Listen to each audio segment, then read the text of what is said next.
Greetings everyone, this is me. Gogo, hello. Zara Bizak.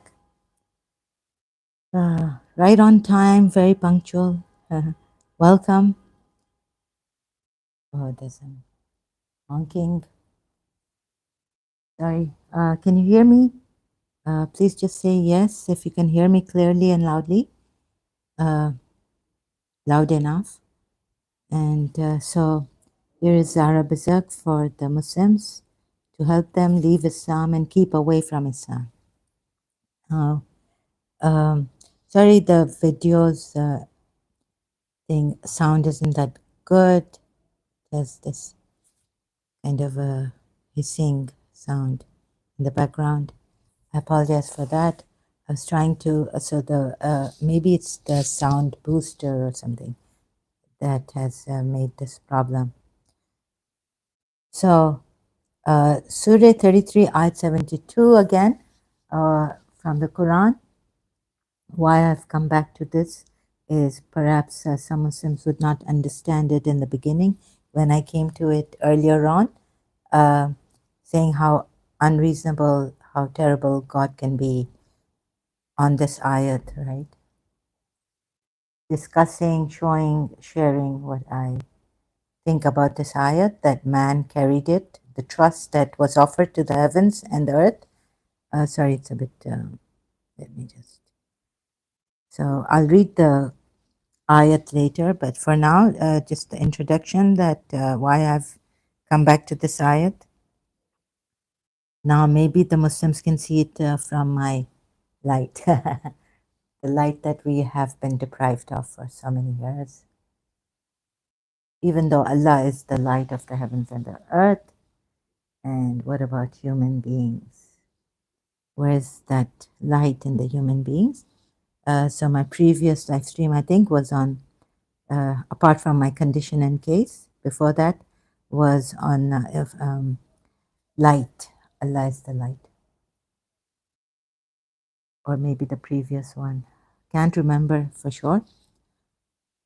So, and maybe I can also see it in a different light. Let's see, try to understand this. What does this really mean that God offered, we offered the trust to the heavens and the earth and the mountains, but they refused to carry it, and we were afraid of doing so, and were afraid of doing so, but man carried it. Surely he is wrongdoing, ignorant. Which trust? God's trust? So, did God offer his trust, or just a trust that he offered to man? That side also we need to find out and try to understand, because it's not very clear. And why did man carry it? And so if it's the trust that God offers, his trust, why did man carry it? We're not told. And surely his wrongdoing is zalimun, and jahilun, ignorant. So God has frightened you. Oh my God, Muslims, see how Allah has frightened you and put you down like this. Also, you can see, like, making you feel so, what shall I say? Oh God, we, mountains, and so this afraid. You see, the mountains were afraid, but you were not afraid, and yet you were wrongdoing and ignorant. So you were not afraid, but how he has frightened you in an indirect manner, saying that you were not afraid, you were so bold to take his trust and all this. Okay, so now looking at it through I'll go to the ayatquran.com, Sunni, maybe Shia, I'll make it to the Shia commentary to understand again what this ayat meant by offering what kind of trust, or just trust. So this, and then Mr. God, this is Anna by Finn Extracts from this is on trust. Look at this. She didn't need to think about the answer to my question. How come you haven't got bits of glass? She'd had it ready for a long time, simply waiting for the right moment to deliver it. People, she said, have bits of glasses, like biased. So that's how they look at things. And even religion, biased. Religion makes you biased, like you favor your religion and all this. So she didn't make a fuss about delivering it either. Oh, 'cause I ain't frightened, she says. She's not frightened. Now that's probably the most missable sentence that can be uttered, says Finn. Missable because that's what it's all about. Missable because it is too damned expensive. Missable because the price of not being frightened is what? Trust. So that's what reminded me of this Quran ayat, right? Surah Ahzab, 33 chapter of the Quran, ayat 72. Please, can someone tell me, Gogo, if you're here, can you hear me clearly, loud and clear? Gogo? Um, no feedback. Missable because it is too damned expensive. Missable because the price of not being frightened is trust. When you trust someone completely, you're not frightened, right? So can you even trust yourself? And what a word that is. Define it how you like, and I'll bet you'll miss the main point. It's more than confidence, more than security. It doesn't belong to ignorance. The Quran says that man is ignorant, or for that matter, to knowledge either. So, God, increase me in knowledge. Surah Taha, prayer in Surah Taha, the verse. It is simply the ability to move out of the I'm the center of all things and to let something or someone take over. And as for Anna, she had simply moved out and let Mr. God, that's Allah, a God, move in, Yahweh. And I'd known about this for a long time. I like mathematics. I see it as the most, so this is from, this goes to another page. But this is enough for now. From Mr. God, this is Anna. I had this book and I bought it online. And this is for educational purposes, no copyrights infringement intended. It's very important. So I had to do a screenshot of this page from the online book that I bought again. I had it. So I hope no copyrights infringement will I get from Google Play or anything, right? This is for academic purposes. Now, again, look at this frightening. Why should you be frightened? Man is zalimun. The word used here. So we'll go to the Quran ayat, Surah Azab ayat 72. Indeed, we offered the trust to the heavens and the earth, the mountains, but they all declined to bear it. Just going inside so I can see all the different translations that I've chosen. And maybe we could get here we have Sahih International footnote. This is Sunni, the acceptance of obligations and obedience to Allah. And then why does Allah say that man is unjust and ignorant? Footnote 2, coveting its reward while forgetting the penalty for failure to keep his commitment. Oh, goodness. Long night. So many questions like this is such a disaster for you, for us. When I was a Muslim, trust of devotion. Oh, so now if remember I said if you've looked at that live stream, even I can't remember the name of that live stream. He offered the trust, by saying we. And, in a sovereignty meaning, God. So, if man had to refuse this, what would be his case? It's like, that it's like, what do you call that?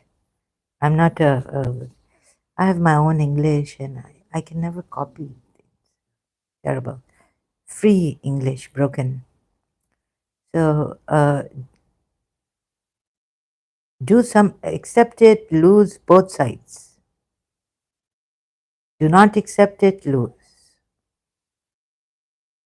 Both ways lose. Yeah, that. Yet they refused to carry it and felt timorous about it, and man carried it. Surely he has been constantly unjust, constantly ignorant, Dr. Ali. Accept it, lose, not accept it, lose. I mean, God offered it. Can you imagine? He will, now, if you disobey God, what will happen to you? He will improve your actions for you and forgive you your sins. Anyone who obeys Allah and His Messenger will achieve a splendid triumph. This is 71 ayat of this chapter, same chapter of the Quran. See, that's why. So he offers it, offering, aradna, or however you may pronounce it. Aradna, no? Aradna. Arabs may be laughing at me, saying, why can't you know Arabic? Because the father's from the Middle East. Indeed, we offered the trust, amanat, to the heavens and the earth offered. But they refused to bear it, and they feared. Who did they fear? Oh my goodness. What a tragedy. There are many questions left unanswered, like why couldn't love save the world? Compassion. Another thing I'd be talking about if, let's see, I don't forget here. Love can save the world, or is it compassion, or what? I've seen love failing to dissolve the differences in people, humankind. Have we really then known love? What is this love? Unconditional love, maybe read books and all this. Or do we need compassion? Do we need light? What do we need? Everything should come when you have love in your heart. One person is enough. God should then, that true love that you have, devotion, commitment, it gives you everything, compassion. It should light, protection from those who want to steal away your light and things, energy and all this. What's this now? So that Allah may punish the hypocrite men and the hypocrite women. And the polytheist man, again, like in Surah Muhammad. This is again in Surah Azab, ayat 33. The polytheist men and the polytheist women, and Allah will turn, وَيَتُوبَ لَهُ, to the believing men and the believing women, and Allah is of forgiving, most merciful. What does this really mean? Let's see. I forgot. So this is the last verse of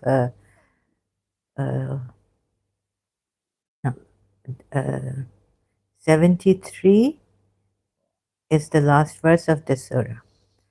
So let's see what the Shia commentary says on this now, to get a better understanding from the Shia point of view. Oh, multilingual Quran I have to first go to, so it might take some time. Please bear with me. Oh.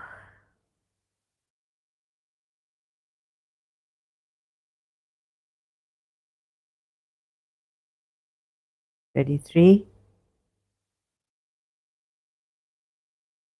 Display, and we go to 72. Commentary. Oh, it's a very long commentary. Let's see. Aka Medipuya says, Amanat means trust. There is no trust if the trustee has no power. And the trust implies that the giver of the trust expects that the trustee would use it according to the wish or will of the creator of the trust, and not otherwise.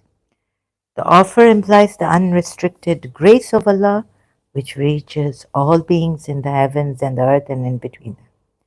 And the refusal refers to their inability or lack of competency to carry out the responsibility. If to bear implies acceptance of the offer, then this verse means that the heavens and the earth and the mountains refused to accept the offer and man undertook the responsibility. So, according to some commentators, Hamal in the verse implies failure in the fulfillment and bearing the consequences. Oh, so iniquity, and ignorance of those who fail to fulfill the entrusted responsibility pointed in the last clause refers by inference to those trustees who use the trust according to the will of the creator of the trust and not otherwise. Inference. Therefore, this verse implies the praise of those who fulfill the responsibility. Oh, and denunciation of those who, on account. Wow, how succinctly put by God. So I didn't understand this. I'm not saying that. Oh wow, Shias, all right. But I have to say that the position is this of the Shias in this ayat, understanding this ayat. I would have never understood this ayat. Implies and inferred. So, on account of their inequity and ignorance, fail to fulfill the responsibility and denounce it. The Book of Allah and the Ahlul Bayt of the Holy Prophet are the two most important trusts of Allah given to the Muslims. Oh, now it's specifics about which they will be questioned. See Hadith al-Faqalain. Do not pursue that of which you have no knowledge. Also, verily the ear, the eye, and the heart, each shall be questioned. Surah Bani Israel, ayat 36. Do not pursue that of which you have no knowledge.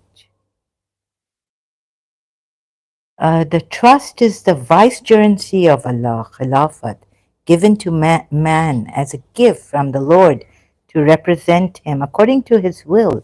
If the last clause is taken as the failure of Adam, then the verses of Al-Baqarah, Surah 32, ayats 30 to 32 and 1 to 4, and Ali Imran verses 33 and 34 become meaningless. So that's why it's the last clause, it's not as taken as the failure of Adam. Just a little bit.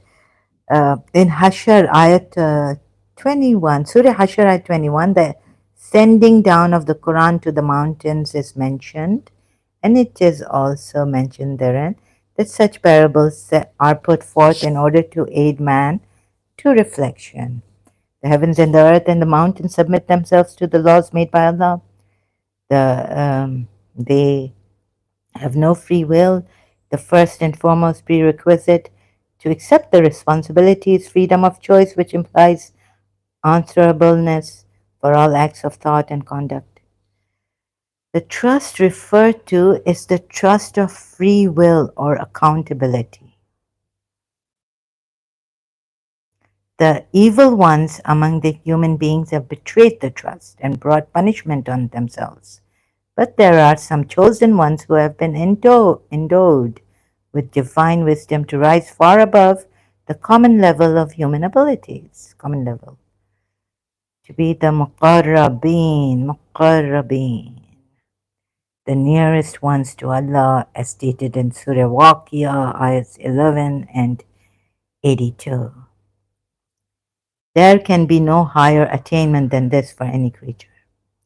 Isn't it like, okay, wait, universally, like mankind he took the trust. Then it gets specific. See commentary of Surah Baqarah 30 to 24, according to which Adam was taught the names of the personalities it's indirect. He was taught the names, and then the Shia say, a Holy Prophet has told them in Al Bayt that it is the names of the personalities of the Holy Prophet and his Ahlul Bayt, which no created being nor even the angels knew before. By making known these names, Allah intended the highest destiny for man. He made him his vicegerent to know the highest height man could rise, refer to the commentary of Bani Israel, ayat 1, and Surah Najm, ayats 2 to 9. The Holy Prophet, Ali, Fatima, and 11 Imams, and the 11 Imams in the progeny, see commentary of Surah Baqarah, ayat 1 to 4, were the only chosen men who took the responsibility of administrating the trust of the vicegerency of Allah and successfully fulfilled it to the fullest satisfaction of the creator of the trust. Allama Abdul Hussein Sharaf al-Din al-Musawi says in Muraji'at, the trust given to mankind is the imama, leadership of the Ahlul Bayt, which the Muslims fail to follow. Now this is more specific. Because of their inequity and ignorance. Wrong. So Allah will chastise the hypocritical polytheists, men, women, as to their trust. So also must read this commentary under 73. Aka Medipuya says, as the response to the trust was not alike among the mankind, they have been divided into two groups. One includes the hypocrites and the disbelievers, and the other, the believers.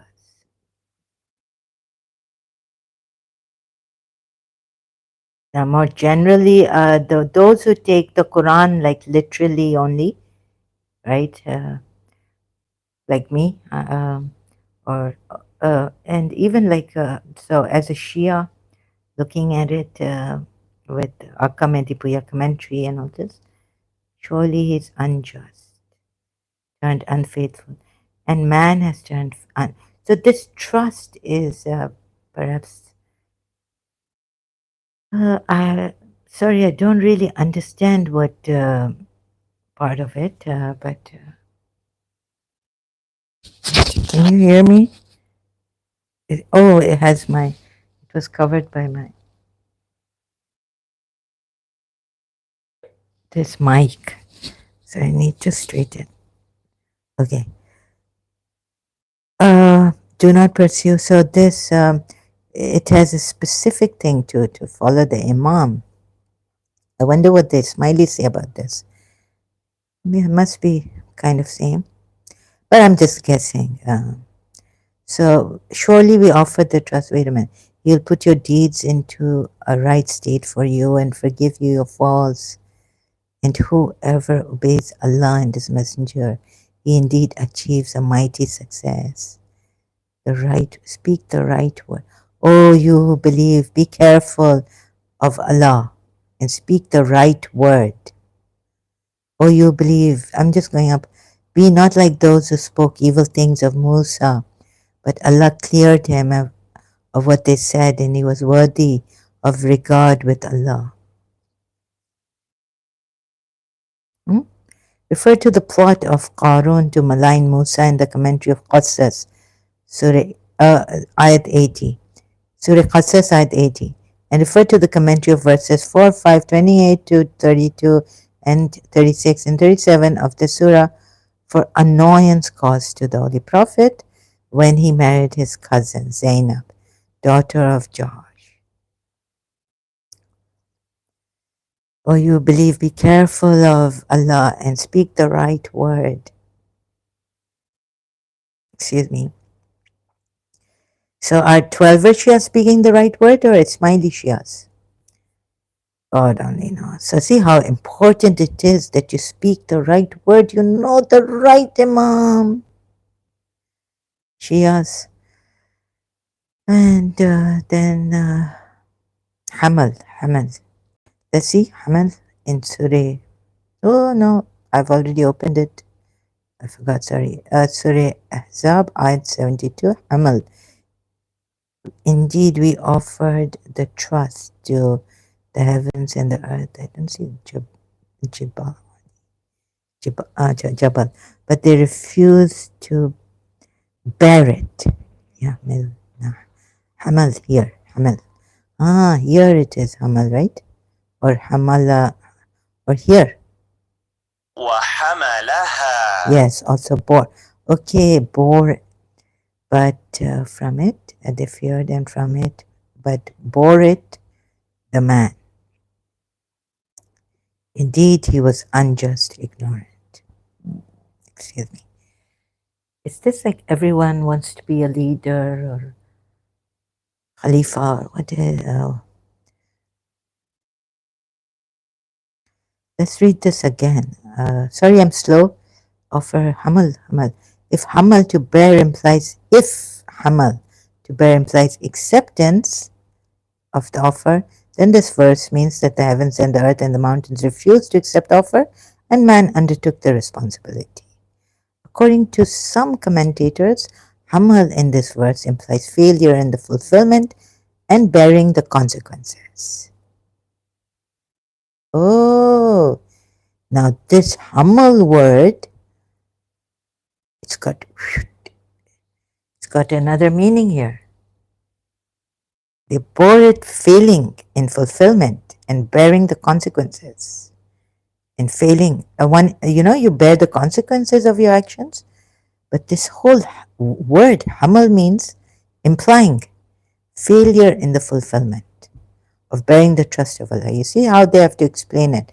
Because this verse on its own, if you take it literally, that's unfair to the human beings. If you don't know the word Hamal, what Hamal means, right? So this too, you need to get an imam, proper, true imam, sorry, like acting funny and saying funny way. And you need to tell Imam, what is Hamal mean? Now, how will you know? Huh? Who is the Allah? These poor Sunnis, you are in deep trouble if Shia Islam is true. You have not followed your Imam. It is so terrible. And if this whole thing is wrong, then even you Shias, you are in terrible. Speak the right word, meaning take the right Imam. What did it mean? If we take your ways like that, but it doesn't have any commentary, Shia commentary, saying that speak the right word, right actions, right deeds. Be careful, or you believe. Oh, our Lord, give them a double punishment and curse them with a great curse. Why you Sunnis say that the Shias, when Yazid got Hussein killed, you're not to curse, not to double punishments, double curses coming here? And what is happening between you Shia Muslims and Sunni Muslims objecting? And they shall say, oh, our Lord, surely we obeyed our leaders and our great men, so they led us astray from the path. Oh, so this is about the Imams and this on the day when the faces will be turned back into the fire. They shall say, oh, would that we had obeyed Allah and obeyed the Messenger. I'm trying to hold this properly. It falls like it goes. Let me just get it in another way so it doesn't get covered. My stomach is growling. Sorry, I haven't had proper. Did I have proper food? No, I just had chips and proper breakfast. I haven't had. Good morning, everyone. So this. Okay. Now how to make you So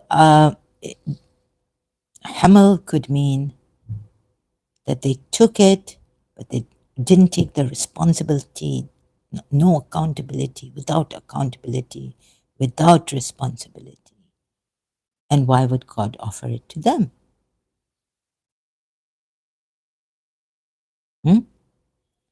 God should have said, I offered it To my chosen ones only this trust, so that it doesn't get like this. If man takes it, then, offering it to man who undertook the responsibility. So why offer it to all common people? His trust. That makes Allah ignorant and solemn.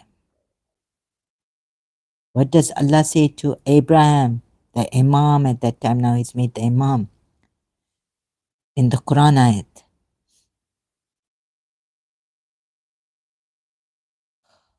Did I just tell you? Did I solve it? So even if it is Hamal, now I gave you the right position of the 12 Shias here. To bear implies acceptance of the offer. That why would God offer it to common people when it's only for those who would not fail to fulfill and bear the not fail, so there will be no bearing of consequences. So is man ignorant, or is God here ignorant? So you see how the Shias also, they have to try to defend this religion, the ayats, they have to. Do you get it? Come on, you are intelligent enough, more articulate, help me. Do not help me in misleading things, and when I forget things, misleading me and all this. Help me in an honest manner where I've forgotten, where remind me of the right thing, right? Oh my God, you see it. Even reading the Shia commentary, I find faults. Allah is the ignorant one if he offers it to the whole of mankind. And Zalim. Because Allah says my covenant does not reach the Zalimun. So now what about mankind here, Shias? So you see, there are times when these people will not come and say, oh, now she's being terribly unjust to the Shia religious scholars and Shia Islam. Then they will not come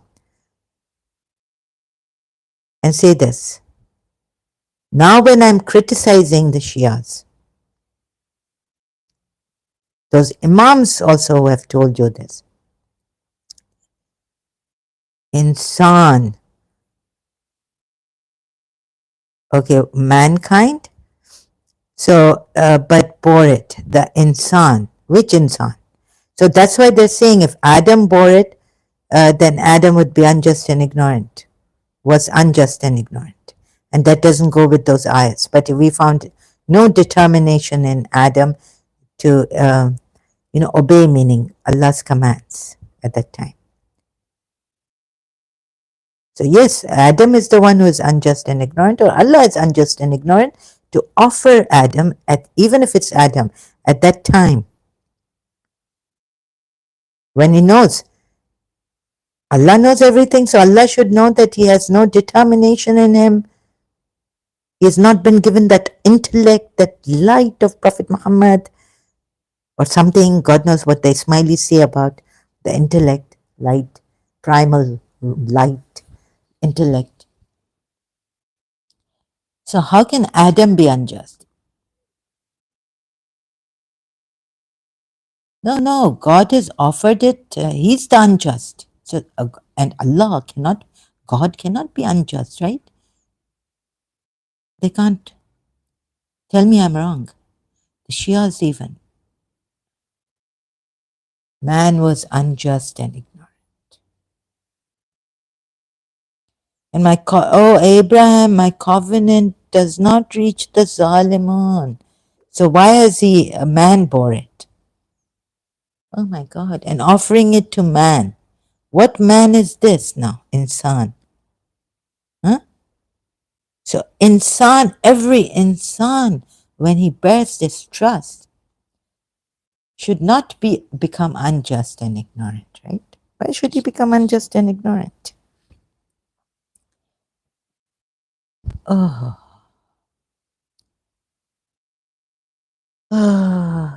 If he refuses, it says the ayat before, He will improve. Allah will improve your actions. He is Allah. He will improve your actions for you and forgive you your sins. Anyone who obeys Allah and His Messenger, and anyone who disobeys Allah, you're gone case. So strict. How come God would offer it to the heavens, even in the earth, and they were scared? God should offer it to someone He knows.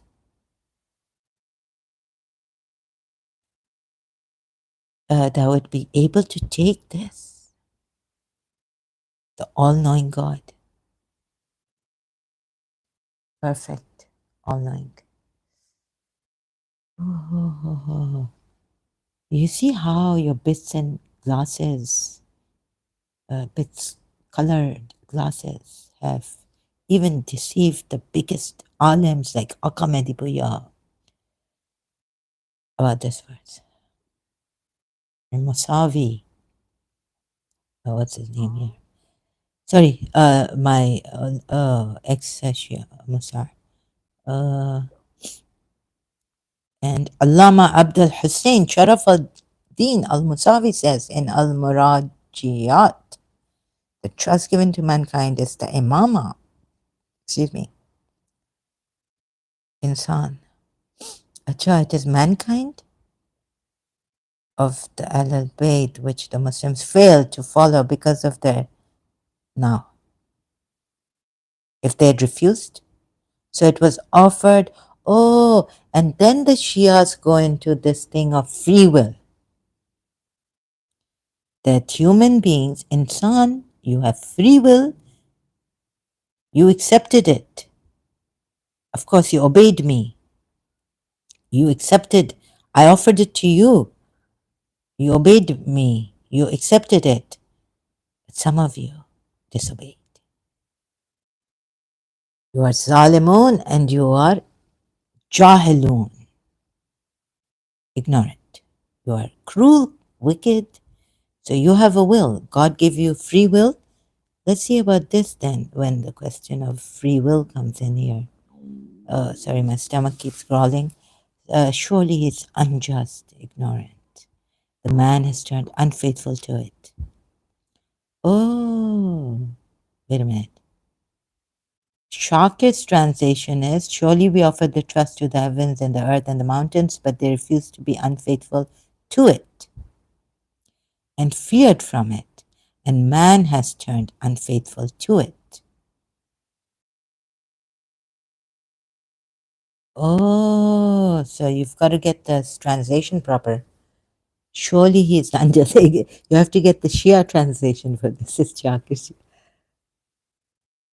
Okay, now man has turned unfaithful to it. It's not that man accepted it. Oh, fear from it. And man has, you see the Sunni ayat there. Yeah, I have correction to make. Oh, for they are wrong. Wait a minute. Bore it.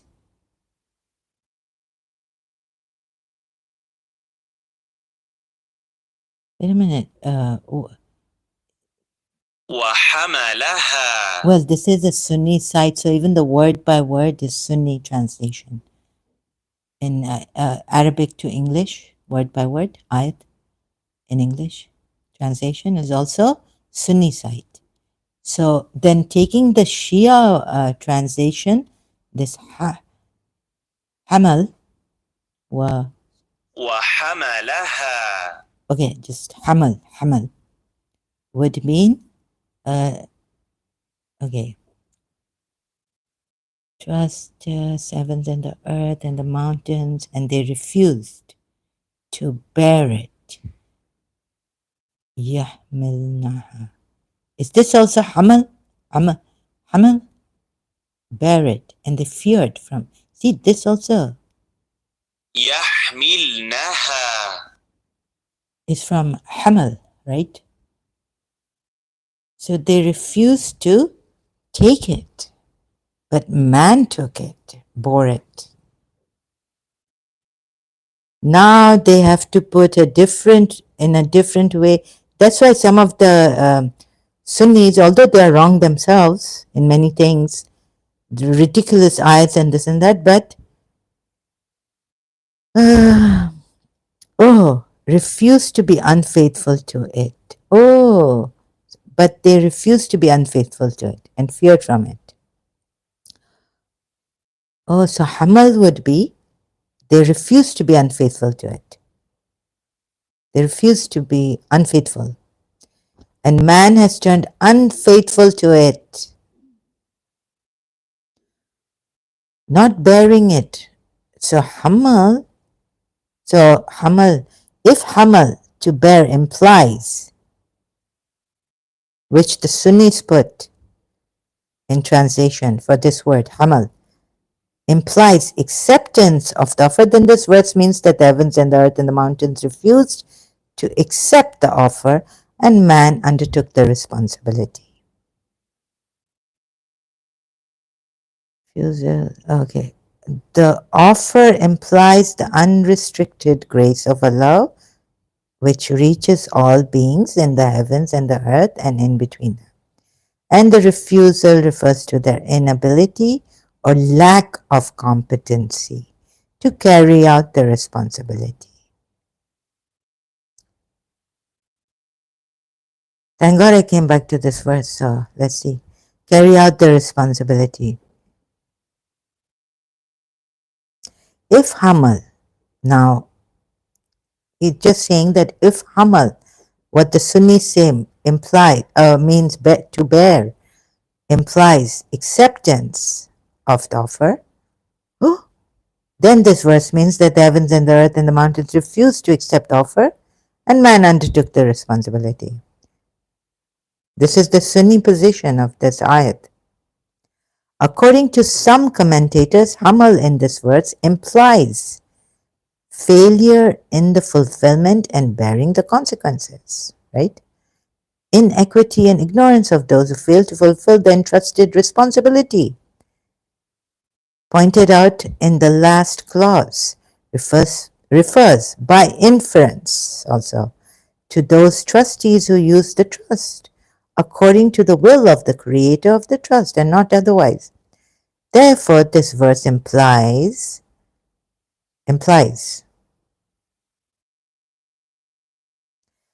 even if you take the Shia way, it implies. But the Hamal word would be that it Hamal. And man has turned unfaithful to it. Turned unfaithful to it. Hamal.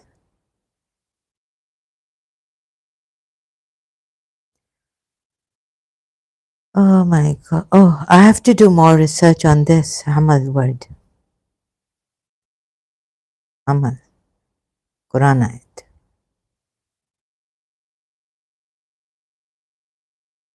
Now, let's see.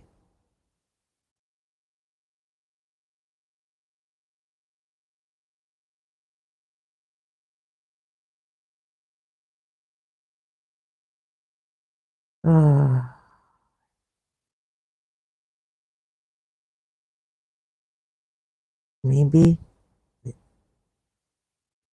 just let's take this. Sorry, I shouldn't have left. Wait a minute, just let's take this. Where is it? We take Hamal, and but bore it. Hamallaha. Hamal Laha. Quran.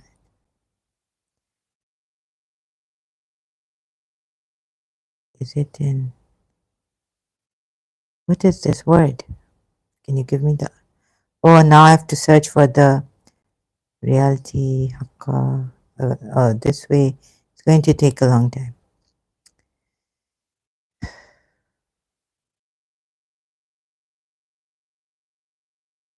Here it is. Oh yeah, this is the same surah actually, and the same verse. So had we not sent down the Quran upon a mountain? Yeah, Surah Hashara 21 is good. So if we had sent down this Quran on a mountain, surely you would have seen it humbled, breaking asunder from fear of Allah. And these examples, we present them to the people so that they may give thought. No, Hamala, Hamal, I can't find Hamal here.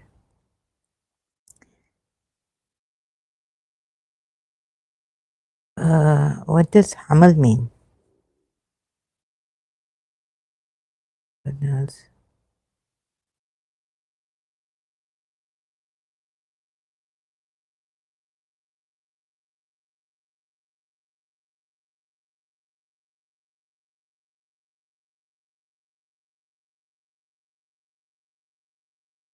Oh, thank God I found Quran-wide Quran Thinkers, QuranThinkers.com. Man refused to take it or man bore it. Please note that whatever we come to know after study the Quran, we share with everyone as a duty of Iqra. Okay, let's go to Hamal. H. I'm still on A. It's going to take a long time. But this is too, I mean, it's not given just Hamal. So this is useless for now. So 17 to 23 Amanat, we gave responsibility Amala. 17 to 3, let's check. 17 to 3. Surah 17, ayats 2 to, let's check this. Sorry about this. Just quickly trying to see, but I'm slow. Hamal, where would Hamal Wajal? Made it. We gave our Atena. Our descendants carried the no. Hamalna, we carried. We carried. Oh, look. Offsprings, one of who we carried with no. Wait a minute, who's saying this? God is saying this? And we gave Moses the scripture. Wow, here we got it. And we gave Moses the scripture and made it a guide for the children of Israel. God is saying we made Moses. Okay, we gave Moses the scripture and made it a guide for the children of Israel, stating, do not take besides me any other trustee of affairs. Right? And then God says here, offsprings of who we carried. Hamala. No wait. Hamalna. Carried. So it can't mean what the Shias are saying, right? Implying this and that. Oh my God. I gotcha. Shias. It's my results. I got them. We carried. They carried. They accepted. They bore. Too bad. Shias, please look at this. Please. I'm okay. I might turn funny. I don't want to insult or make you. I was one of you. I was deceived to no end. You need not be scared of God. You need to just know, let God in.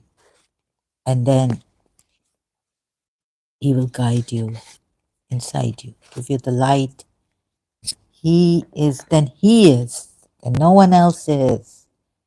Not even me, maybe not even me. Amal, to bear, implies acceptance of the offer. Then this means that and look what they put, Chagir. So we offered the trust to the heavens and the earth and the mountains, but they refused to be unfaithful to it. That's not the Hamal doesn't mean that. Shias, also you, I'm sorry. Speak the right word. Are you going to kill me? Even now?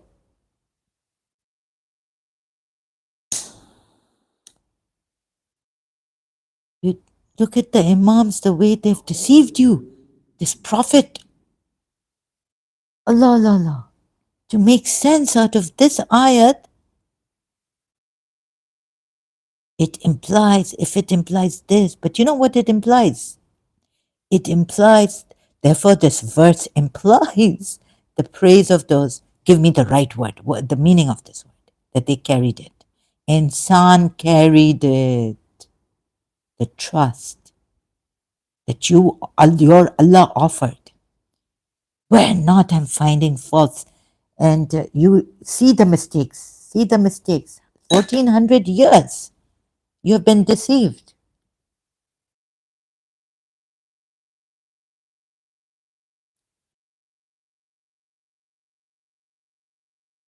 Sorry, taking a very shocked.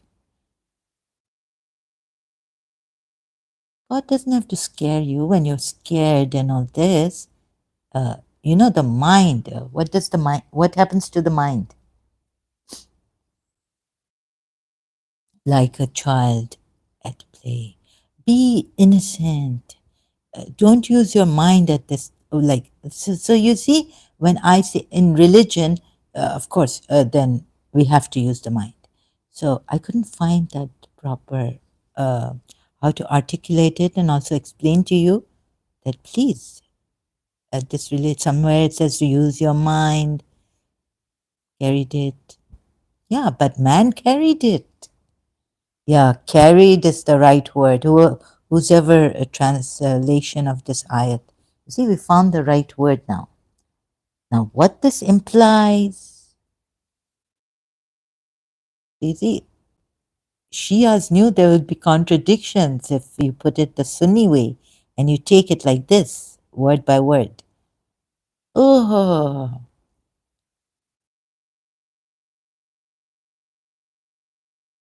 betrayed shrubs. Huh? Come, my love, without you, the demons attack me. Come, my beloved. Love has failed. Everything has failed. Frightened of sinning, frightened of accepting, carrying the trust, because we are such wrongdoers and ignorant that you took it. And then the Shia Imams' minds. Ooh! And the greatest mind is Prophet Muhammad, intellect. From the Ismailis, right? Muhammad, the intellect, the first intellect, and this and that. You can even listen to Dr. Khalil Andani on that. Or read in Ismaili Gnosis. You just, I'm not frightened. You won't go wrong. She didn't need to think about the answer to my question. How come you haven't got bits of glass?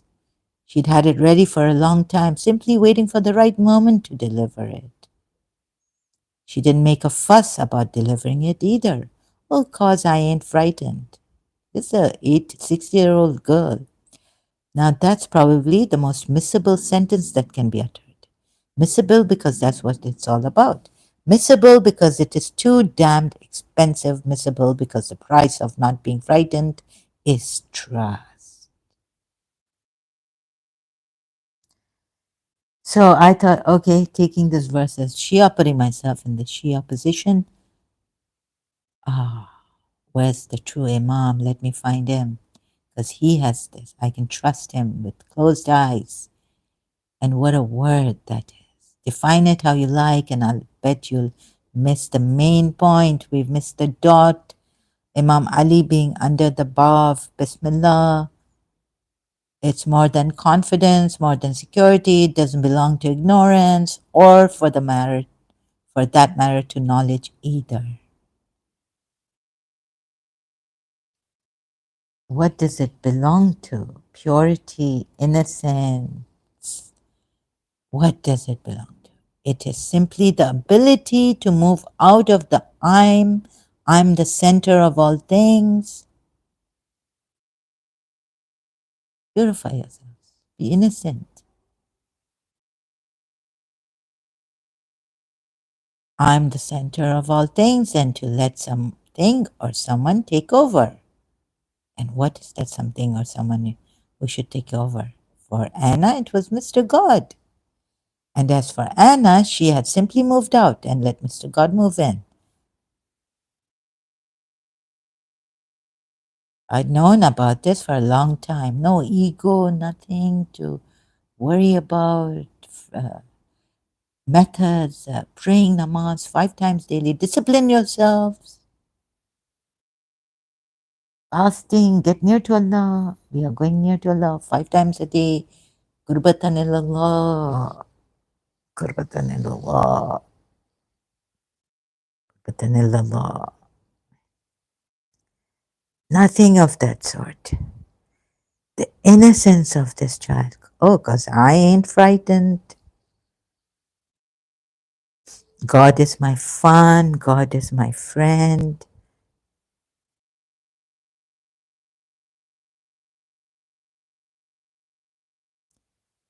Being frightened. You see? So she, without being frightened, she moved away because, mind, using the mind, this, that. God, and let God in. Move in.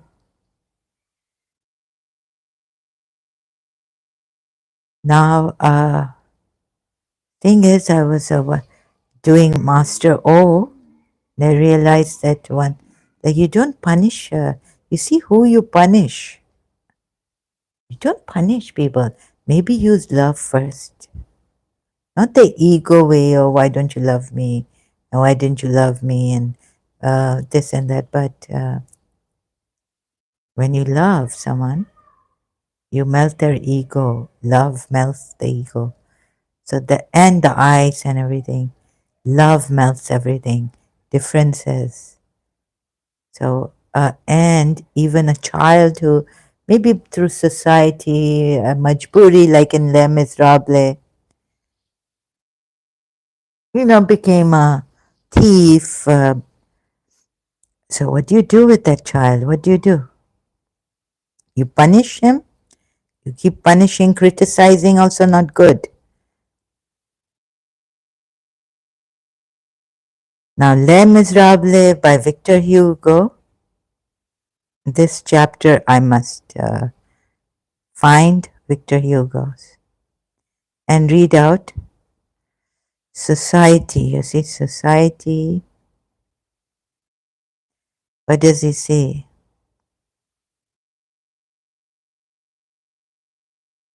Oh, if I can find it.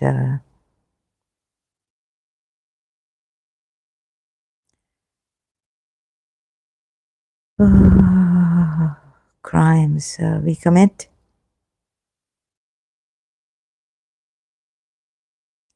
What is that?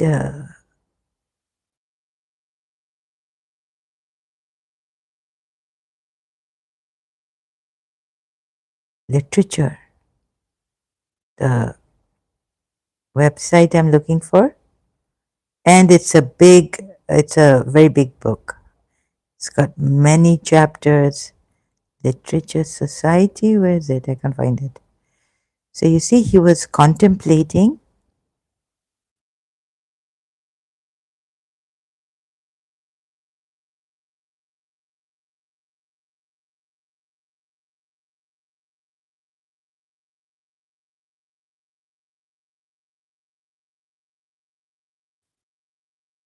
Can't find it here.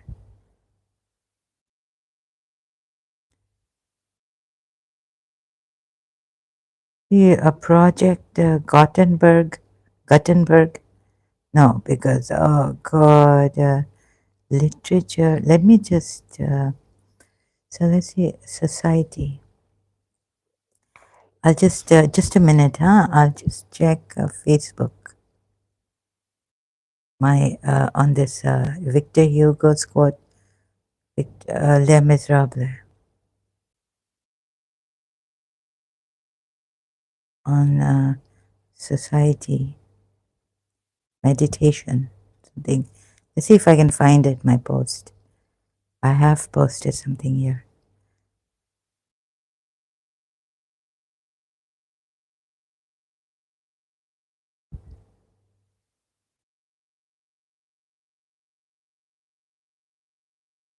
Yeah, here it is. Let us try to say it is necessary that society should look at these things because it is itself which creates them.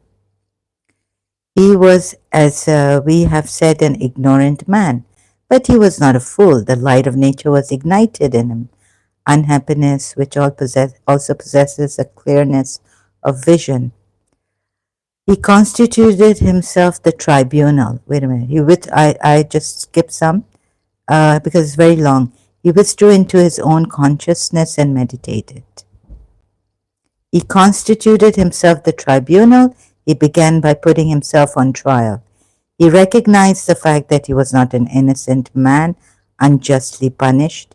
He admitted that he had committed an extreme and blameworthy act, that the loaf of bread would probably not have been refused to him had he asked for it, that in any case he would have been better to wait until he could get it through compassion or through work, and that it is not an unanswerable argument to say, can one wait when one is hungry? That in the first place, it is very rare for anyone to die of hunger, literally, and this went on in my mind too about Miss Desai and me. And next, that fortunately or unfortunately, man is so constituted that he can suffer long and much, but morally and physically without dying. That is therefore necessary to have patience. That would even have been better for those poor little children.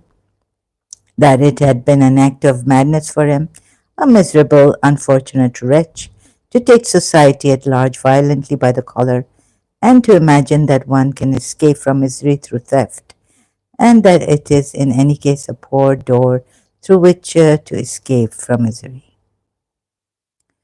Infamy enters, in short, that he was in the wrong.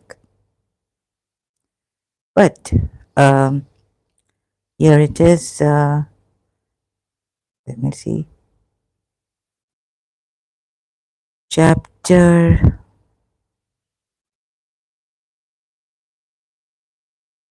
5,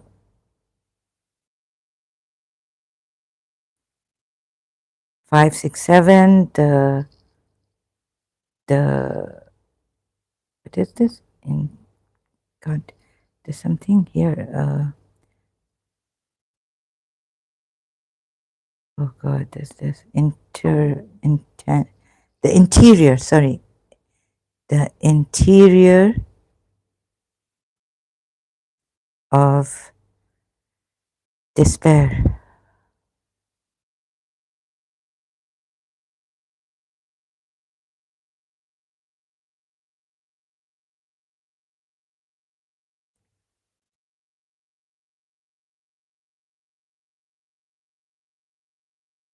Then he asked himself whether he had been the only one in fault in his fatal history, whether it was not a serious thing that he, a laborer out of work, then he, an industrious man, should have lacked bread, and whether the fault once committed and confessed, the chastisement had not been ferocious and disproportionate, whether there had not been more abuse on the part of the law in respect to the penalty than there had been on the part of the culprit in respect to his fault, whether there had not been an excess of weights in one balance of the scale, in the one which contains expiation, whether the overweight of the penalty was not equivalent to the annihilation of the crime and did not result in reversing the situation, of replacing the fault of the delinquent by the fault of the repression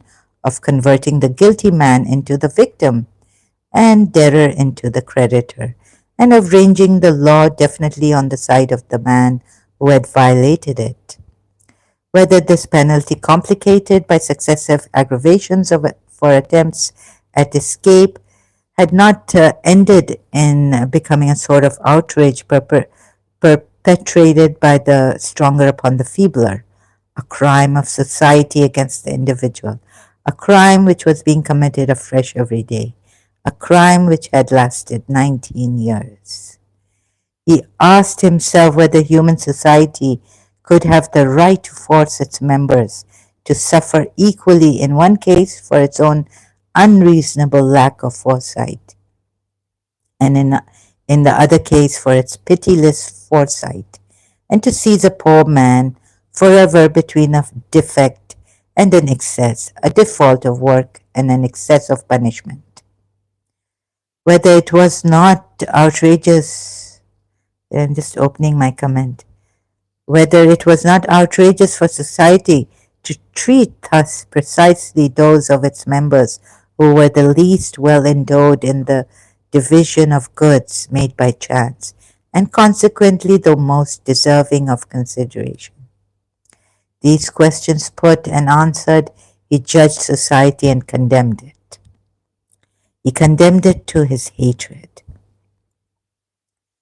He made it responsible for the fate which he was suffering, and he said to himself that it might be that one day he should not hesitate to call it to account. He declared to himself that there was no equilibrium between the harm which he had caused and the harm which was being done to him. He finally arrived at the conclusion that this punishment was not in truth unjust, but that it most assuredly was iniquitous. Anger may be both foolish and absurd. One can be irritated wrongfully. One is exasperated only when there is some sort of show of right on one side at bottom. Okay, I can't pronounce his name properly, but bear with me. Jean Valjean. Or I call him just Jean Valjean. Oh, God. So JV felt himself exasperated. When I was reading this, I didn't even care about how I was pronouncing it. And besides, human society had done him nothing but harm. He had never seen anything of it save that angry face which it calls justice. Even in the religion, you see the angry face of God, the just God, and which it shows to those whom it strikes. Men had only touched him to bruise him. Every contact with them had been a blow. Never since his infancy,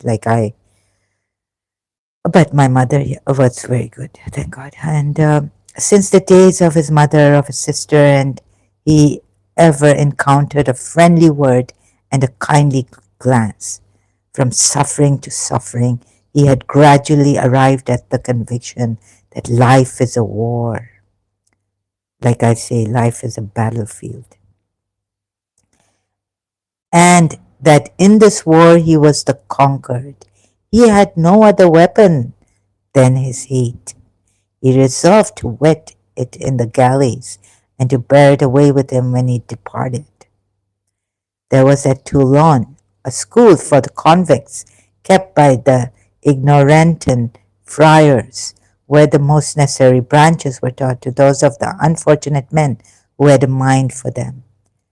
He was of the number who had a mind. He went to school at the age of 40 and learned to read and write to cipher. He felt that to fortify his intelligence was to fortify his hate in certain cases. Oh, knowledge, education, and enlightenment can serve to eke out evil. This is a sad, oh God, increase me in knowledge. This is a sad thing to say. After having judged society which had caused his unhappiness, he judged providence. Now comes God, which had made society, and he condemned it also, but he calls it providence. Thus, during 19 years of torture and slavery, the soul mounted and at the same time fell. Light entered in it on one side and darkness on the other. JV had not, Jean Valjean had not, as we have seen, an evil nature. He was still good when he arrived at the galleys. He there condemned society and felt that he was becoming wicked. Please link mad. Sorry, oh God, this mad. Sorry, I have no link for this. And what do you mean by what link? The Madman Show. And felt that he was becoming wicked. See, help me, society, I'm becoming wicked. Demons attack me, so what do you expect of me? But to become wicked. He there condemned providence and was conscious that he was becoming impious. It is difficult not to indulge in meditation at this point. Does human nature thus change utterly and from top to bottom? Can the man created good by God be rendered wicked by man? Can the soul be completely made over by fate and become evil? Fate being evil. Can the heart become misshapen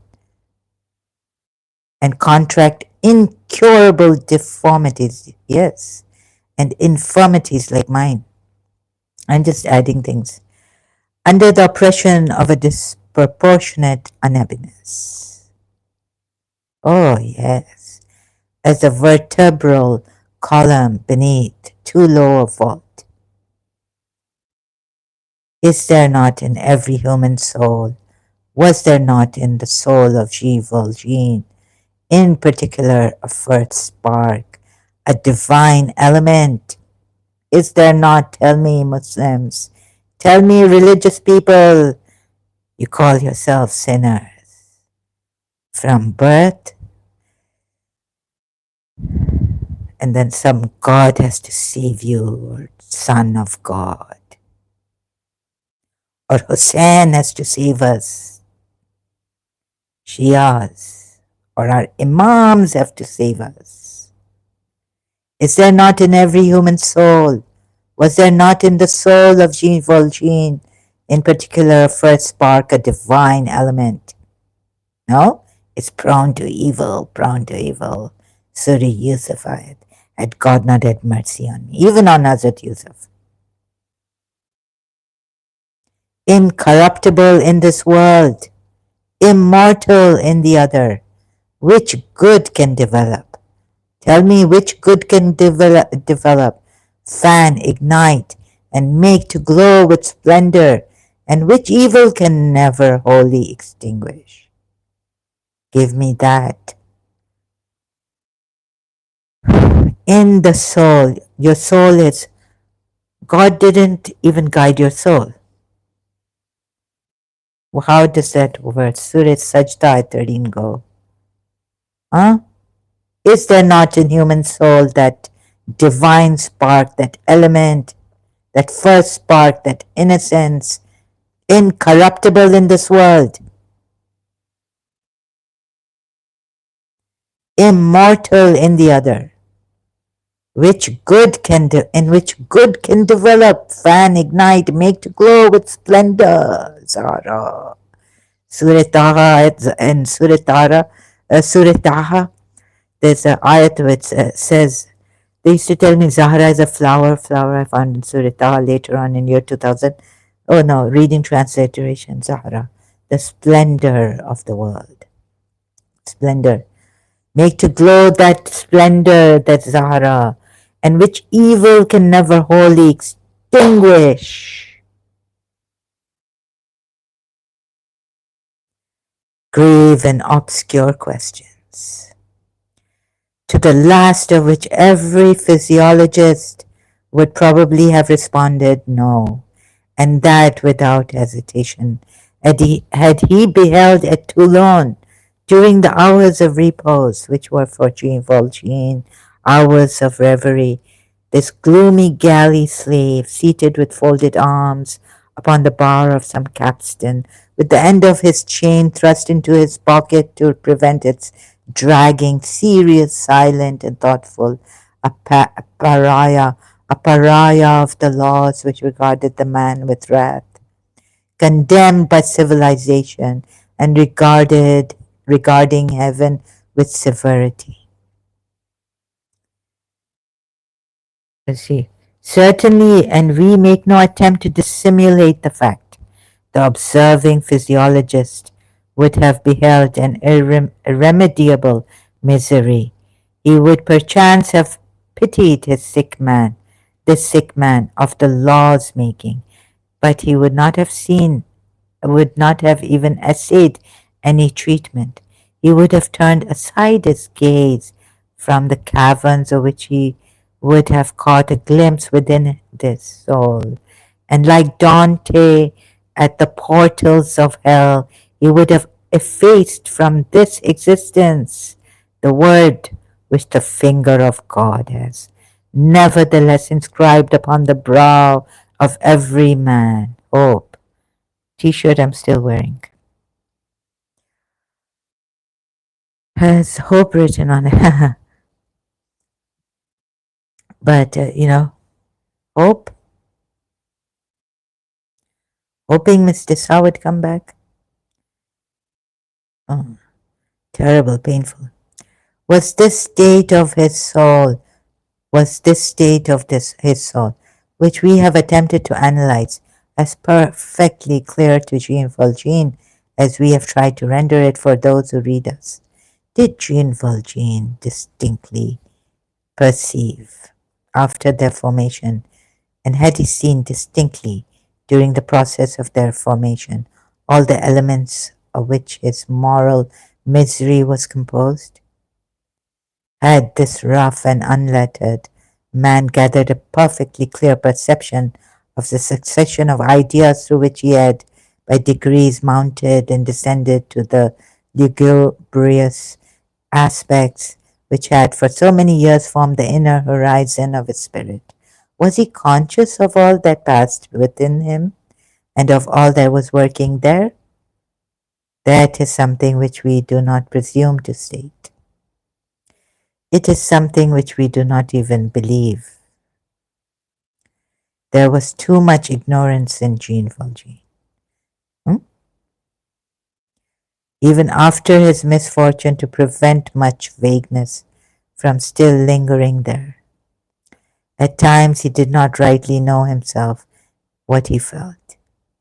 Jean Valjean was in the shadows. He suffered in the shadows. He hated in the shadows. One might have said he hated in advance of himself. He dwelt habitually into this shadow, feeling his way like a blind man and a dreamer.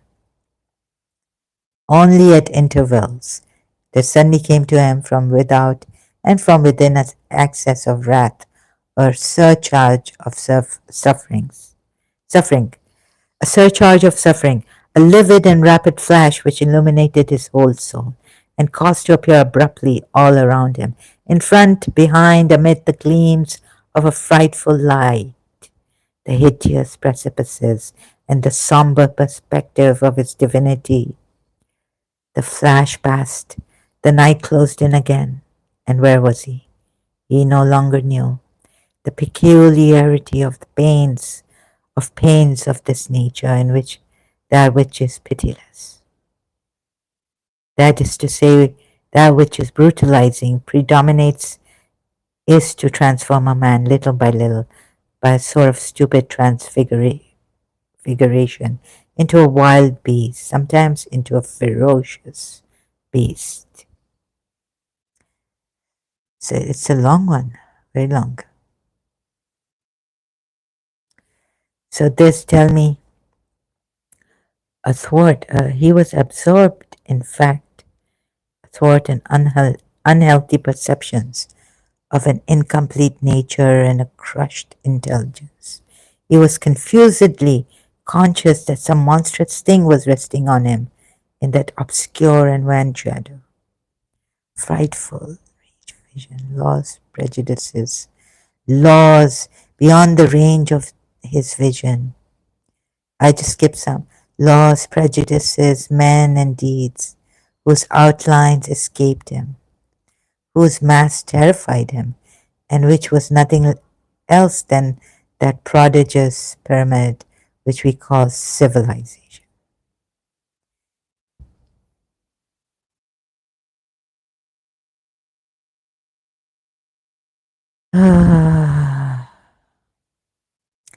In this situation, skipping some, in this situation, Jean Valjean meditated.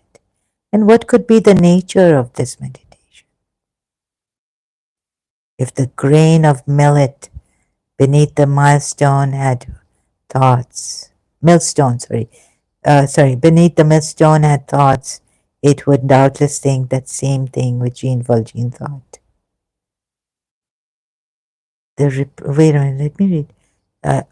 Souls who have fallen to the bottom of all possible misfortune, unhappy men lost in the lowest of those limbos at which no one any longer looks, the reproved of the law, feel the whole weight of this human society, so formidable for him who is without, so frightful for him who is beneath, resting upon their heads. Think the same thing with Jean Valjean thought. All these things, realities full of spectres, phantasmagories full of realities, had eventually created for him a sort of interior state which is almost indescribable. At times, amid his convict toil, he paused, fell to thinking, his reason at one and the same time, riper and more troubled than of yore, rose in revolt. Skipping some, he said to himself, it is a dream. All of a sudden, the phantom dealt him a blow with his cudgel. Visible nature hardly existed for him. I know not what vent-hole daylight habitually illumined his soul.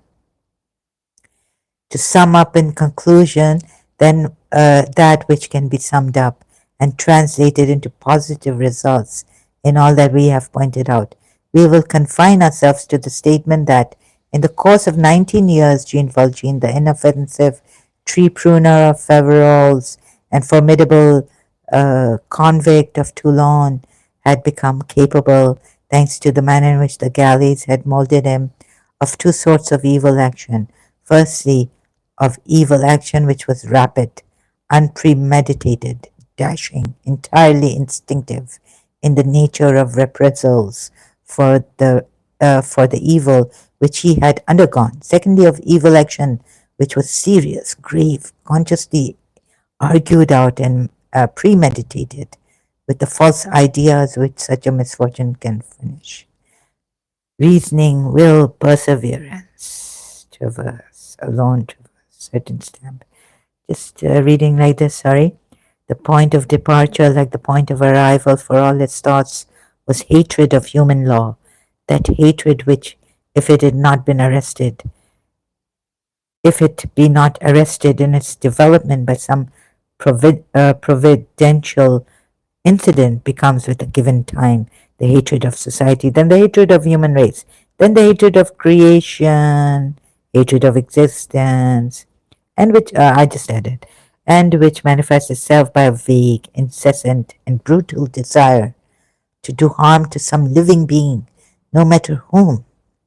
It will be perceived that it was not without reason that Jean Valjean's passport described him as a very dangerous man. From year to year, his soul had dried away slowly, but with fatal sureness.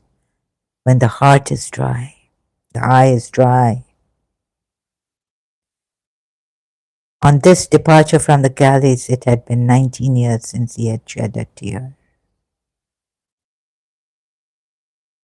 This was society, laws, strict, this, that, what saved Jean Valjean, you know?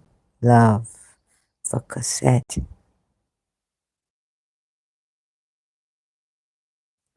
Yes, but it didn't work in my life like that. So love failed me, and if love has failed you, what do we do? What is the answer to? What is the solution? What is the answer to hate, love, fear, love? Oh, I've got all the answers. I don't know much about history, don't know much about geology. All I know is one and one is two. And if this one could be with you, what a wonderful world it would be. So all these punishments, human soul made him very terrible. Put him in the dark, this, that. Every time he wanted to escape, another crime on him. But is there not in every human soul, was there not in the soul of Jean Valjean, a spark, the first spark, the divine element, incorruptible in this world, immortal? Back to this, in the other, which good can develop, fan, ignite, and make to glow with splendor, and which evil can never wholly extinguish. Is that not, is there not a spark in you, human beings, in your souls? Do you need religions, Son of God to come and save you, or Hussein to come and save you? Or be given these gory punishments, in the future, warned? Can there not be time, no, love and tenderness? Michael Bolton's album, Time, Love and Tender, Time, Love and Tenderness, that can save a beast that society makes you. Demons, demonic. So I used to believe only love can save you, but then love failed, and compassion maybe. What is it? What is the answer?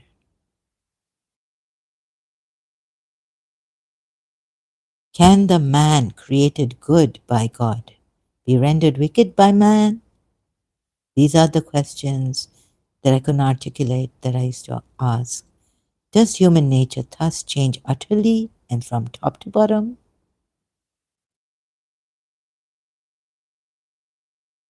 So when man has created good, can the man created good by God? Are we supposed to say, like Dua Yastashir, put our self-esteem down? Or maybe we should just turn away, like, because you see, then asking these questions, why should I say I'm bad, I'm bad, I'm a sinner, I'm a sinner? Okay, I see my sins, but that's not, God has created me the best, for the best. So I should see this rather than, at times I had problems reading Dua. You may think I was very, what do you call it, very proud. Oh, maybe the devil has gotten me. Oh no. Now, my already I know that man's esteem, if it falls, right? अपने नजरों से तुम गिर रही हो, मैं अपनी नजरों से गिरना दूँ.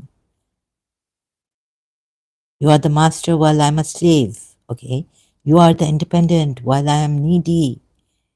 No. Shakti Gawain told us, say that I am independent. Affirm to yourselves. Shakti Gawain in a creative visualization. You are the noble. I am noble too. I'm noble. While I'm humble. I'm humble too. I'm noble too. I'm independent. I'm not needy. Don't tell me I'm needy. Otherwise, I'll remain needy. Dependent on God only. Okay. You are the master while I'm a slave. You are the forgiver of sins while I'm sinful. No. You are not sinful.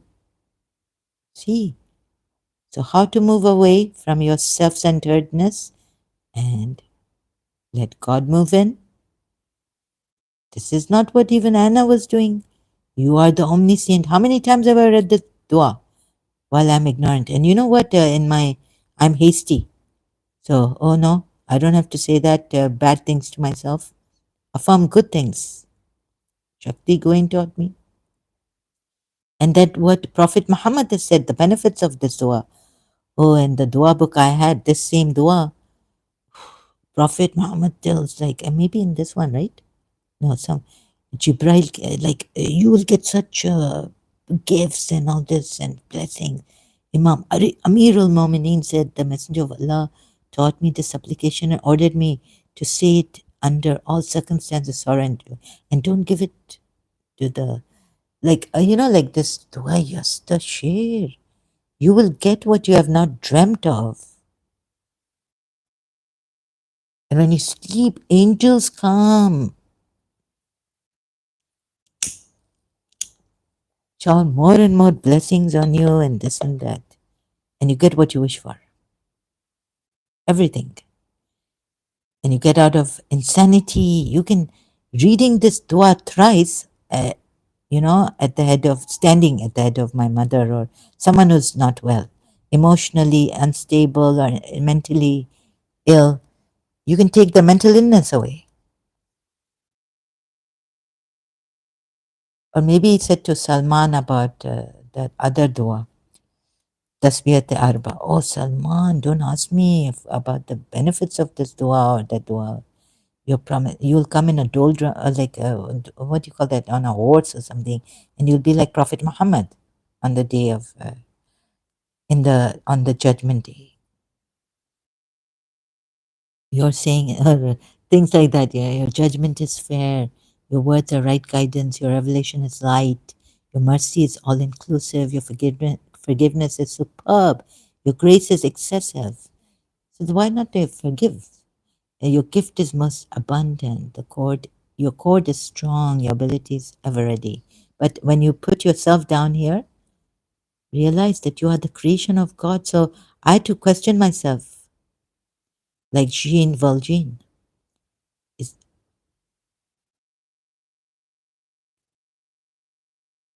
does human nature thus change utterly from top to bottom? Can the man created good by God, be rendered wicked by man?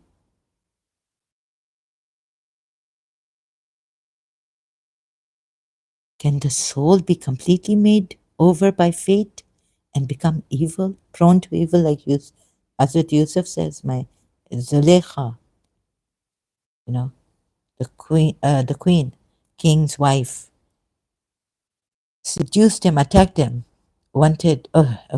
and become evil, fate being evil. What kismat, what fate. The king's wife wants you, Hazrat Yusuf, he's so beautiful. She's attacked him. Can the heart become mishappen and contract incurable deformities? Hearts are full of diseases. Diseased hearts, kill them wherever you find them. At that time in Medina, whatever your thing may be, that, oh, they were so bad and they were really harmful and this and infirmity. Let's say if Prophet Muhammad said, come sit with me, I'll show you the compassionate God who forgives all your sins. I will heal you. I heal your disease. I have the cure. I'm the compassionate physician. God has sent for you the mercy, not only mercy, compassionate physician. Sit with me, like Master O says. I will take away all your sins. Not by punishing you, not by scaring you of the future punishments in hell. What if he had said this? That I'm the compassionate God has sent to forgive your sins. Some of you may be ignorant, doing sins in ignorance, not intending it. Now it's become your habit, your inheritance from your lineage, forefathers. Come all, come one and come all. Come tricksters, deceivers. Come, those who need, maybe you're screaming out for help. Help us. We are criminals, convicts. Come, convicts. Come, criminals. Come, Pakistan. Come. Instead of criticizing like I do Pakistan so much. Come, brothers. Come, come. Come, rapists of Pakistan. Come, Dawood Ibrahim. Come. Come, gangsters.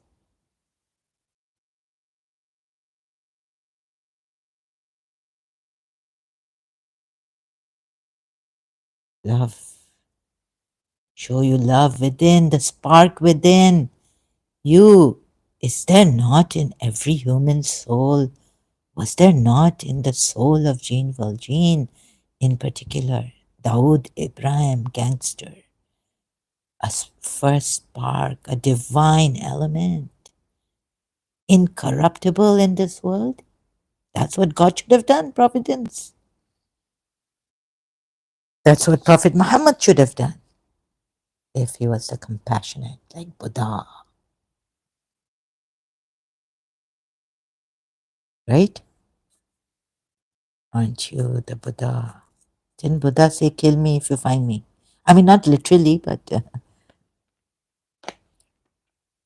Buddha didn't want anyone to follow him or this and that. Maybe. So, when you find me, kill me. What does this mean? But, okay, don't mean literally, okay? Incorruptible in this world, immortal in the other. Which good can develop? Fan, ignite, fanning.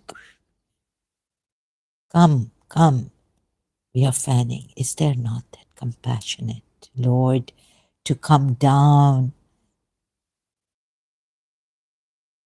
I've known children becoming street children, going in the wrong. We are the children of the night. Richard Marxell. We won't give up without a fight.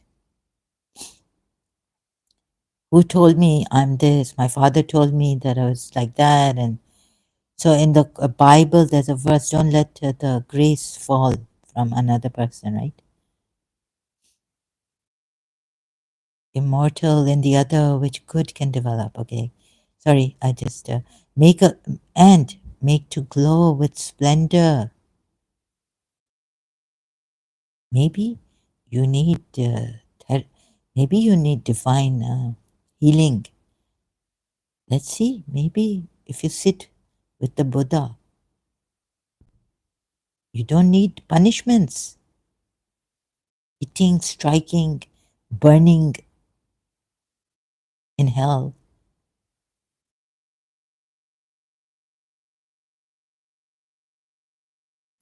which evil can never wholly extinguish. But they say it's in us. Come to us.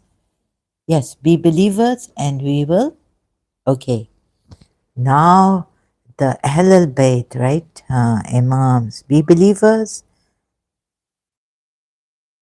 So what happened to the believers in Surah Nur? It's so this thing ironic. This surah.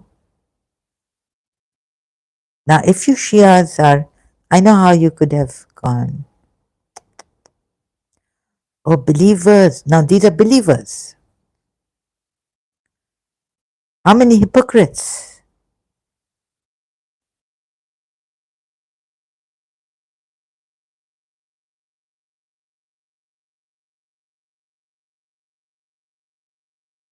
You would have suffered had it not been. Okay, this doesn't say believers. Indeed, those who came up with that outrageous slander are a group of you. Do not think this is bad for you. Rather, it is good for you. They will be punished, each according to the share of the sin.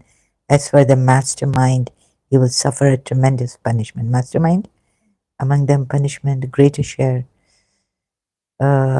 The Quran ayat that he earned of the sin, among them who, the person who did this, There's a different translation. And then Surah Nur 12. If only the believing men and women had thought well of another. Where is your light? Who has deprived the believing women and men? When you heard this, why are you doing this? And said this is outrageous slander, falsehood. Believers of that time, okay? Why did you not produce? But Prophet Muhammad, the mercy is there with you. Mercy sent down to the worlds. Why did they not produce for witnesses? How stupid are you? How ignorant are you? Believers. Now, since they have failed, also those believers who said things, believing in this rumor, they are truly lies in the sight of Allah. Why did they, who slandered, okay, or maybe the chief slanderer, which is among you, believers, a hypocrite, you would say? And then, had it not been for Allah's grace and mercy upon you in this world and the year after, you would have certainly been touched with a tremendous punishment for what you plunged into when you passed it from one tongue to the other and said with your mouths what you had known of what you had no knowledge of, taking it lightly. This is my English. While it's extremely serious, it is in the sight of Allah. If only you had said upon hearing it, how can we speak about such a thing? So the one who made the started this rumor, and the believers also who said, how should have said, hearing it, how can we speak about such a thing? Glory be to you, O God, Lord. This is a heinous slander. Allah forbids you from ever doing something like this again if you are true believers. So now you are fallen. You are not true believers if you should be believers. So you're not even believers.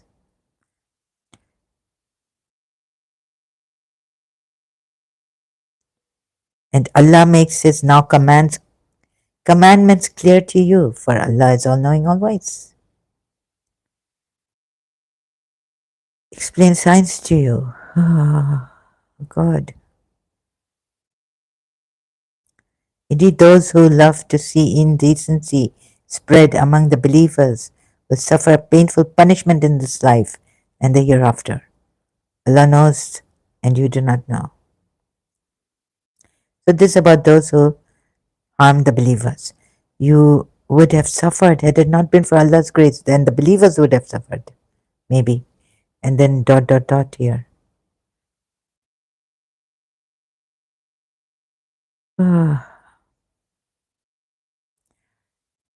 Because you see, to the believers, Allah says, if Allah's bounty and mercy had only rested on you, had for Allah, God is so not for the disbelievers. The polytheists couldn't even give water to the pilgrims. They were stopped. Said it's not equal to believing in Allah and the last day and jihad. Surah Tawbah ayat. O believers, do not follow the footsteps of Satan. Whoever follows Satan's footsteps, then, so Allah is making it clear to you. He surely bids immorality and wickedness. Had it not been for Allah's grace and mercy upon you, none of you would have ever been purified. But Allah purifies whoever He wills. So didn't Allah purify the Prophet Muhammad's wives? No. The Shia say that it's only Ali, Fatima, Hassan, Hussein. That ayat tathira, Surah Azab. But Allah purifies whoever He wills. But Allah has not purified you. You have to go to the purified whom He wills. He purified thoroughly, for thorough purification. Do not let the people of virtue and affluence among you swear to suspend donations to their relatives, the needy. Oh, now it's against Abu Bakr. Because Mitzah spread the rumor. But no, don't be forgiving. be this, be that, and Prophet, oh, you bear the harassment, the this, that. And what in Surah Tawbah, you're killing polytheists. Surely those who, if they don't leave and all that conditions, fazul, unnecessary. Surely those who accuse, chased, unsuspecting, believing women are cursed. Oh, so didn't miss the, but it tells Abu Bakr not to suspend the resources, whatever he's giving help to Mitzah. One of the ones after this head one, second one who spread rumors against Aisha. And now, indeed, those who falsely accuse, chased, unaware, believing women are cursed in this world. I think this, Prophet Muhammad is cursed. He was the one who set up this. And they will have, that's just my opinion, the way. Here I tell you it's my opinion. And a very strong opinion I have on this. Because it's not falling into, on the date, it's not going well. And when I read the Sunni hadith also on this, after so long, the thing came, ayat came against, what do you call that, making Aisha innocent. On the day their tongues, hands, and feet will testify against them for what they used to do. On that day, Allah will give them their just penalty in full, and they will come to know that Allah alone is the ultimate truth. And they will, that Allah, He is the truth, the manifest truth. Mubin, the manifest truth. Oh, don't say perfect in justice or anything. He's the manifest truth, He's available to you. This is manifest. He's the manifest truth. Look at it. Leave your mind behind right now. See this. Mansur al-Hallaj said, Ana al-Haq. I am. Take the I am. You see how you have been so, I feel so, my heart cries. Ooh, so, come here. You Shias also. All you need to do is bring the I am. I am not move out of the I am the center of all things and to let something or someone like God take over. And as for Anna, she had simply moved out and let Mr. God move in. Very simple. How you do it. This is how we do it song. Oh God, I'm so hungry. So, do Muji Baba pointings. And then let me notice the shout and scream. Okay? See? Do you see how you have been Shias also? I wonder, making the intellect is that even Ismaili Imam, I have to save him as if if I can save myself, Ismailis on intellect. It's not intellect, this pure awareness, take Shiva. Universal soul intellect. What are the universal intellect and universal soul? The first thing created by God was the intellect. Oh, it's a creation. Oh my God. Please get out of this. It's a manifest. The first thing created by God was my light. Prophet Muhammad has said this. William Chittick, The Sufi Path of Love. Mata. It could be a photon, but Peter Russell, the universal intellect, Akal Qul, is the first being originated by God and the noblest of all existence. Existence. Intellect is a spiritual being of light, Noor. It is therefore called the Muhammadan light, the light of Imamat, the heaven, the throne, Arsh, Yabari. The sun, the pen, kalam, etc. Oh God. In classical Ismaili philosophy, God himself transcends all attributes, descriptions, names, and names, including the categories of space and time, being and non-being, unity and multiplicity, and even existence and non-existence. God himself, or the ultimate reality, is referred to simply as he who is above all else because he transcends. He doesn't transcend. And he does. Oh, and it is prior to the distinction between subject and object, and thus outside the range of human knowledge. See how they make you away from God. The 12 rituals also. Muslims. Islam. Culprit is Prophet Muhammad. In the Ismaili metaphysical world view, Khalil Andani asked me, "What's my worldview?" I said, first of all, like, what worldview is he talking about? Maybe I should say Shiva. Maybe I should say my worldview is love. Maybe, but I said Buddha, like peace and all this. Just for doesn't mean that I believe in Buddha and all this, but just you know what the Buddha say. No, no, my word. So I was a little this thing. He didn't want to have a talk with me. He's like, she's what she's saying, Buddha, my worldview. All of the attributes and qualities of greatness, majesty, and perfection, particular. Oh, he might say, oh, we have better here, Dr. Khalil Andani. You have so much better here, very better, best here, universe, and those. So God is even out of this universal light. First cause. God is not even the first. Oh, maybe intellect is. God knows what they're talking about here. So maybe he thought I was lying to him. Just try to, not understand what his worldview. See love with love's eyes in you. I don't like these phrases, like world. What is your worldview? Views? We have many views. So I should have contemplated it.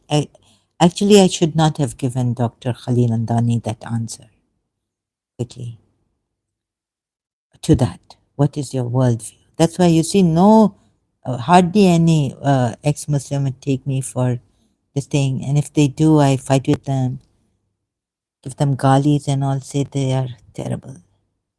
Leave. The universal intellect encompasses all things.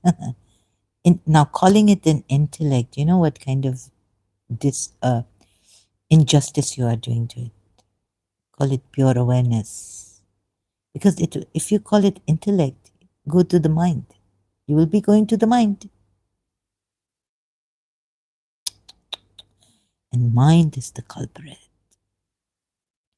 I found that out before I found Jiddu Krishnamurti saying that. Red. So being within itself, it is the first and most perfect entity originated by God. Okay, all these things are originated. Wajib al-wujud, necessary being, first cause, universal intellect. But God is the other. God is undefined, can't define nothing, even beyond pure consciousness. God is what then?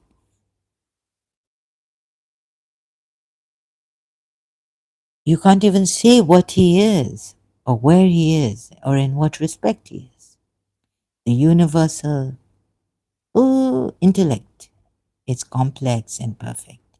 It knows all things and knows them all at once. There's nothing for it to know later or better, God knows. If you can understand this, by Alice Hansberger, Berger, The Ruby of Badakhshan, page 159. The human intellect in each person is a trace or reflection of the universal intellect. Now you'll always, and then we need the light also. The Ismaili Imam is the locus of manifestation, mazhar, of the universal intellect or light. So you need the light also to come in of Imamat in your universal intellect, maybe. I don't know. Trying to work it out. I could be wrong, but it's very easy. You take pure awareness, you leave your mind behind, everything. Light will come. I mean, light doesn't have to, light will shine. Pure awareness. light will shine. So sorry. What is my worldview? Dr. Khalil Andani asked me. That's why they just don't. What is my world? Dunya. ये दुनिया क्या है? What is the world? What is my view? I'm a truth seeker. I don't know. I don't go with the world. What is my world? What is me without? What is the world without me? Ah, to be non-existent, right? That is what I want to be. Non-existent. Nothing. Let's see after that. So I quickly answered, and I don't think I was honest to Dr. Khalil Andani, quickly answering him like this. You know, these interviews and these questions make me dishonest. So here I have a self-criticism to make.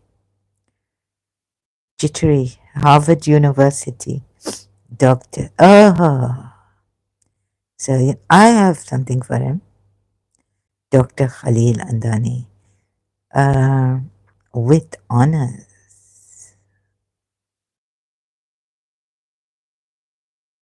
Movie quote.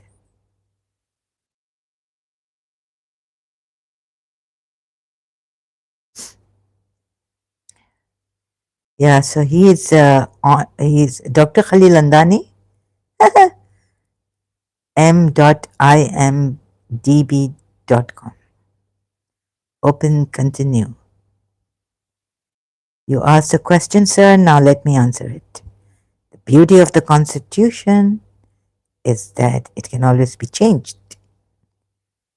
The beauty of the Constitution is that it makes not a set law other than faith in the wisdom of ordinary people to govern themselves. We don't need imams. Simon Wilder, Professor Kit Cannon. Oh, sorry, Pitt Cannon. Kit Cannon. What's happening to me? Faith in the wisdom of the people is exactly what makes the Constitution incomplete and crude. Oh, now you see, if Prophet Muhammad is going to talk to me like this, Simon Wilder, give it to him. Crude? No, sir. Our founding parents were pompous white middle-aged farmers. But they were also great men because they knew one thing that all great men should know, that they didn't know everything. Like your Prophet Muhammad. And even Allah of the Quran doesn't know everything. Sure, they'd make mistakes. But they made sure to leave a way to correct them.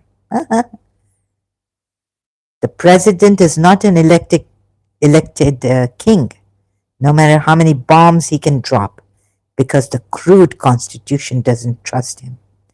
He's just a bum, okay, Mr. Pitcairn? He's just a bum. Simon Wilder, which door do I leave from? Professor Pitcairn. At Harvard, we don't end our sentences with prepositions. Simon Wilder. Okay, which door do I leave from, asshole? So now I leave you.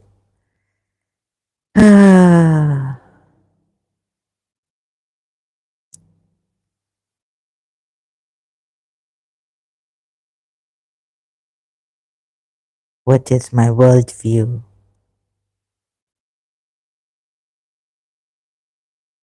ये दुनिया ये महफिल मेरे काम की नहीं मेरे काम की नहीं. If you know Urdu, it's from Hindi movie Hiran. Okay, I have to go now. Thank you very much. I leave you. It's no copyright infringement. The truth and only the truth that you see. Is it burning? And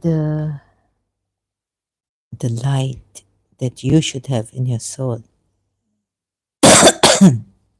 and the compassion for the weak, the ones gone mad, insane, driven by society, the ones become gangsters, criminals, convicts.